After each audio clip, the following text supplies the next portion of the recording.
ஐயோ அப்பா அப்பா அப்பா!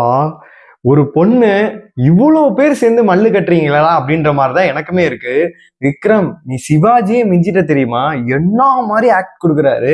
இந்த பிரச்சனையை நீங்க முழுசா பார்த்துருந்தீங்க அப்படின்னா யார் மேல வந்து சப்போர்ட் பண்ணணும்னு சொல்லிட்டு இப்பவே நீங்க கமெண்ட் பாக்ஸ்ல சொல்லிருங்க. வீடியோ எண்ட்ல வந்து உங்களுக்கே புரிஞ்சிடும். இப்ப கூட பிரச்சனையை தான் பேசிட்டு இருக்காங்க எல்லாரும் உட்காந்து. ஒரு பொண்ணு தனியா உட்காந்து பாத்தீங்கன்னா அழுதுட்டு இருக்கு. ஆனா இன்னொருத்தங்க எல்லாம் சேர்ந்து உட்காந்து பாத்தீங்கன்னா பேசிட்டு இருக்காங்க. அரோராவும் பாத்தீங்கன்னா அந்த டீமுக்குள்ள தான் இருக்காங்க. தேவையில்லாம ஏதோ ஒரு பிரச்சனை எடுத்து விட்டு என்னென்னமோ கொண்டு போறாங்க அப்படின்ற மாதிரிதான் நம்மளுக்கு சொல்ல தோணுது. இதுல எனக்கு நீங்க தப்பா நினைச்சுக்காதீங்க, வினோத் ஃபேன்ஸ் இருந்துச்சீங்கன்னா தப்பா நினைச்சுக்காதீங்க. எனக்கு அவருக்கு டைட்டில் கொடுப்பாங்களான்னு சொல்லிட்டு எனக்கு டவுட்டா தான் இருக்கு. இந்த பிரச்சனைக்கு அப்புறமேட்டு எனக்கு வந்து அர்ச்சனா ஞாபகம் வராங்க. அர்ச்சனாவுக்கு வந்து இந்த மாதிரிதான் ஒண்ணு போயிட்டு இருந்துச்சு. டைட்டில் இவங்களே எடுத்துட்டு போய் கொடுத்தானுங்க. அந்த மாதிரி பிரதீப்க்கு வந்து ஒரு மாதிரி அப்படியே அர்ச்சனாக்கு சப்போர்ட் பண்ண ஆரம்பிச்சாங்க எல்லாருமே. அந்த மாதிரி தேவையில்லாம ஒரு விஷயத்த வந்து கிரியேட் பண்றானுங்க அப்படின்னு தான் சொல்லணும். நடுவில் இந்த பார்வதி நீங்க மறந்துட்டீங்க பாத்துட்டீங்களா?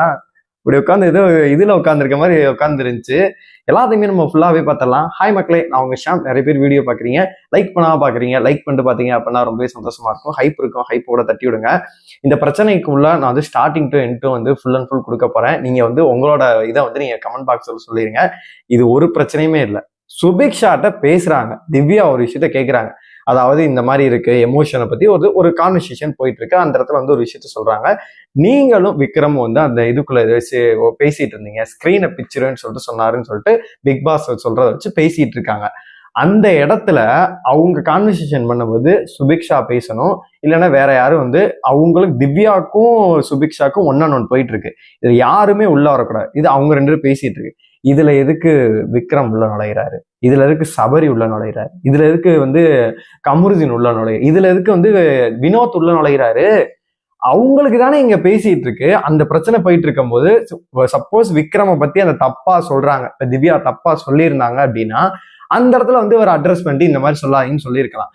ஆனா அவர் என்ன மாதிரி அவன் கொண்டு போயிட்டாரு அப்படின்னா, உங்களை வீக்கெண்ட்ல வச்சு கிழிச்சாங்கல்ல, உங்களை கிழிக்க மாட்டேங்கிறாரு. விஜய் சேது நம்ம வார வாரம் சொல்லிட்டு தான் இருக்கோம். நீங்க கண்ணிங்கா மார்க் பண்றீங்க, நிறைய வேலையெல்லாம் பார்ப்பீங்க.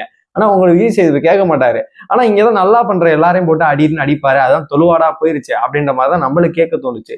அந்த இடத்துல உள்ள வராரு, உங்களை வச்சு கிழிச்சாருல அப்படின்னு சொல்லிட்டு அந்த பிரச்சனை வந்து சுபிக்ஷா கிட்ட பேசிட்டு இருந்தது விக்ரம் சைடு மாடு. இங்கிட்ட வந்து பாத்தீங்கன்னா சபரி ஒரு கவுண்டர் கொடுக்குறாரு, அவர் நிறுத்த பாக்குறாரு, அவர் ஒரு ஆக்டிங்க போடுறாரு.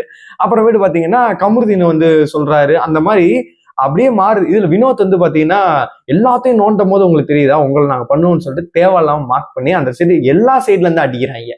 ஒரு சைடு விக்ரம் வந்து என்ன பண்றாரு அப்படின்னா, அவங்க திவ்யா சொன்னது என்னன்னா, இப்ப நீங்க இந்த மாதிரி கத்துறீங்கல்ல, உங்க ஃபேமிலில இருந்து சொன்னனால கத்துறீங்களா அப்படின்ற மாதிரி அவங்க சொல்றாங்க. ஃபேமிலின்னு தான் மென்ஷன் பண்ணாங்க. ஃபேமிலி பேசிட்டு இருக்கும்போது நீங்க நல்லா பாருங்க, அந்த வீடியோ கூட இருக்கும். அவங்க இங்கதான் இருப்பாங்க, அவங்க பேசுறது நல்லாவே கேட்கும். இவர் ஒண்ணு ஒட்டு கேட்கிறியா அப்படின்னு சொல்லிட்டு ஒட்டு கேட்கலன்னு சொல்லவும், இவரு தான் ஃபர்ஸ்ட் வேர்டே வந்து பாத்தீங்கன்னா என் ஒய்ஃப சொல்றியான்னு சொல்லிட்டு சொல்லியிருப்பாரு. ஆனா இவர் பெரிய ஒரு புனிதர் மாதிரி கடைசியில உன்கிட்ட நான் பேசியே தீருவேன், இது நடந்தே தீரும் அப்படின்ற ஒரு லெவல்ல தலைவன் கொண்டு போகிறேன். கடைசியில என்ன தெரியுமா பண்றாரு, இவரே வந்து திவ்யாவுக்கு ஒரு ஆன்சர் கொடுக்குறாரு.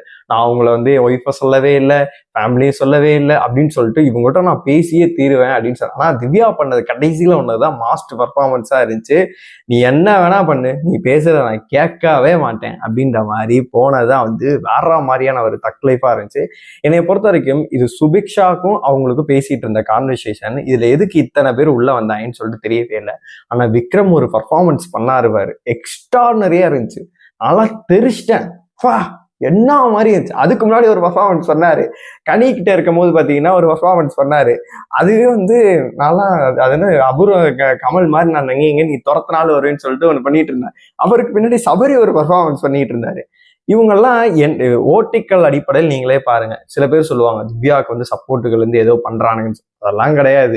நீங்க வேணா பாருங்க, விக்ரம் வந்து இப்படி போயிட்டு இருக்காங்க, எக்ஸ்போஸ் அவர் தான் எக்ஸ்போஸ் ஆவாரோடைய, திவ்யா எக்ஸ்போஸ் ஆக மாட்டாங்க. நாளைக்கு இந்த பிரச்சனையை பாத்தீங்கன்னா கண்டினியூ பண்ணி கொண்டு போயிட்டே தான் இருப்பாங்க, முடிக்கவே மாட்டாங்க. இதுல வேற குறுக்க அந்த கௌசிக் பூந்தான்ற மாதிரி பாத்தீங்கன்னா பார்வதி வேற தேவையில்லாம பிரச்சனை பண்ணிட்டு இருந்தாங்க. பார்வதிக்கு என்ன தெரியுமா, நான் சொல்லி சாண்ட்ரா இருந்துட்டாங்க. அடுத்த வாரம் நீங்க வேணா பாருங்களேன், சாண்ட்ரா வந்து காலி பண்ணிடுவாங்க. சாண்ட்ரா வந்து சேராத இடத்தோட வந்து பாத்தீங்கன்னா சேர்ந்துட்டாங்க. வீட்டுல இருக்க எல்லாரும் கனி இருக்கட்டும் சாண்ட்ரா போகட்டும், இப்போ அடுத்த வர சாண்ட்ரா என்ன பண்ண போறாங்கன்னு தான் தெரியல. வீட்டில் இருக்க எல்லாத்தையும் வந்து எக்ஸ்போஸ் பண்ண போறாங்களா, என்ன நடக்க போகுது அப்படின்னு சொல்லிட்டு தெரியவே இல்லை. என்னைய பொறுத்த வரைக்கும் இவ்வளோ பெரிய பிரச்சனைக்கு காரணம் யாரு அப்படின்னு கேட்டீங்கன்னா, ஒரு பிரச்சனை, சின்ன பிரச்சனை, அது பெருசாம திவ்யாவும் சுபிக்ஷாவும் நின்று பேசிட்டு போயிருப்பாங்க. அந்த இடத்துல தேவையில்லாம விக்ரம் உள்ள வந்தது தப்பு. சப்போர்ட் பண்ணிட்டு சபரி வந்து, கமருதீன் வந்து அது ஒரு பெரிய பிரச்சனையாகுங்க. அது மட்டும் இல்லாம இந்த இடத்துல வந்து திவ்யா நிறைய இடத்துல வந்து பாத்தீங்கன்னா ராணா வினோத் வந்து மார்க் பண்ணியிருப்பாரு. இது அவர் மேலதான் தப்பா போகும். ஓட்டுக்கள் இருக்கலாம், ஆனா டைட்டில் யார் கிடைக்கணும் அப்படின்னு சொல்லிட்டு எனக்கு சத்தியமா தெரியவே இல்லை. உங்களோட கருத்துக்கள் எல்லாத்தையுமே கமெண்ட் பாக்ஸ்ல சொல்லுங்க. 2 பேத்துல யார் சைடு தப்பு இருக்கு, யார் சைடு தவறு இருக்குன்னு நினைக்கிறீங்களோ மறக்காம கமெண்ட் பாக்ஸ்ல சொல்லுங்க.